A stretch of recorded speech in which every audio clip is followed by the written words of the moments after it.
ko alam kung makakatulong sa inyo. Pero ako personally, kunyari ito, bibi ko, diba, ilan to? Days. May 1, 2, 3. Hindi lang bibigyan yung ginawa. Yung parang, may break time. Sige, picture.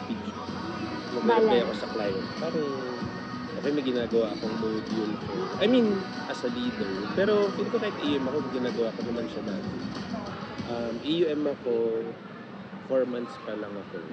JFW na ako, natuturo na ako. Yung parang, hindi pala normal yun. Alam mo yun? Kasi sabi ko ang aga ko daw eh. Pero sa isip ko, alam ko kasi basta naka-recruit ka na may alam ka na konti, natuturo ka na. So, parang mas matutulong mo siya. So parang ganun, hindi ko binibilang yung ginagawa. Parang sabi ko hanggat di ako nagugutom or inaantok, hindi tuloy-tuloy lang. Kaya naka-resonate ako yesterday, dun kay Rick. Na yung parang sabi ko, hindi ko naman naisip yung sarili ko na hard work. Or kung hindi naman ako nagugutom, hindi ako kain. So minsan parang, ito na pala. So walang need kumain. Maliban siguro if you're with your family, merong culture na pinapalo or routine. Pero kung nyari solo-solo ka, so okay lang din. Sa akin ako mabilang.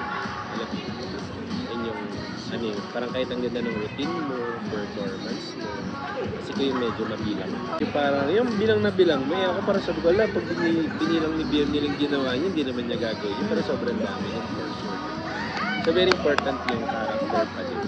The more that you go up, dapat the more na approachable ka, mag-ahay ka. Kaya nang ginawa ko sa niya. Charot lang. Kasali pala yun, no? So yun.